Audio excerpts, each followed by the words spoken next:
ആരുമായിട്ടും ഞാൻ സിനിമ ചെയ്യാൻ എനിക്ക് എൻ്റെ അറിവിൽ ലഹരി ഉപയോഗിക്കുന്നവരാണ് എന്ന് അറിഞ്ഞവരായിട്ട് ഞാനൊരു സിനിമ ഇനി ചെയ്യില്ല എന്ന് ഞാൻ. അതായത് ഞാനൊരു സിനിമയുടെ ഭാഗമായപ്പോൾ അതിലെ ആർട്ടിസ്റ്റ്, ആ സിനിമ ഹോൾഡ് ചെയ്യുന്ന one of the main artist, ആ ആർട്ടിസ്റ്റിൽ നിന്നും കിട്ടിയ എക്സ്പീരിയൻസ്, അദ്ദേഹം ഇത് ഉപയോഗിച്ച് മോശമായ രീതിയിൽ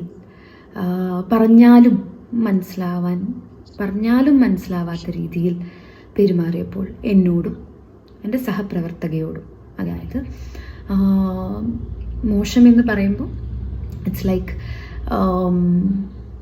ഭയങ്കര, ഫോർ എക്സാമ്പിൾ എൻ്റെ ഡ്രസ്സിനൊരു പ്രശ്നം വന്നപ്പം ഞാനത് കറക്റ്റ് ചെയ്യാൻ വേണ്ടി പോയപ്പോൾ ഞാനും കൂടി വരാം, ഞാൻ വേണമെങ്കിൽ റെഡിയാക്കി തരാം എന്നൊക്കെ പറയുന്ന രീതിയിലുള്ള, അതും എല്ലാവരുടെയും മുന്നിൽ വെച്ച് പറയുന്ന രീതിയിലുള്ള തരത്തിലുള്ള പെരുമാറ്റവും ഭയങ്കര ബുദ്ധിമുട്ടായിരുന്നു. സഹകരിച്ച് മുന്നോട്ട് പോകാനായിട്ട് ഭയങ്കര ബുദ്ധിമുട്ടായിരുന്നു. വെൻ ഐ എം ഒരു ഷോട്ടിനല്ല ഒരു നമ്മൾ സീൻ പ്രാക്ടീസിങ്ങിൻ്റെ ഇടയിൽ spitting some kind of white powders on to the table. So ഭയങ്കര എവിഡൻ്റാണ് ഇത് ഉപയോഗിക്കുന്നുണ്ടെന്നുള്ളത്. Cinema set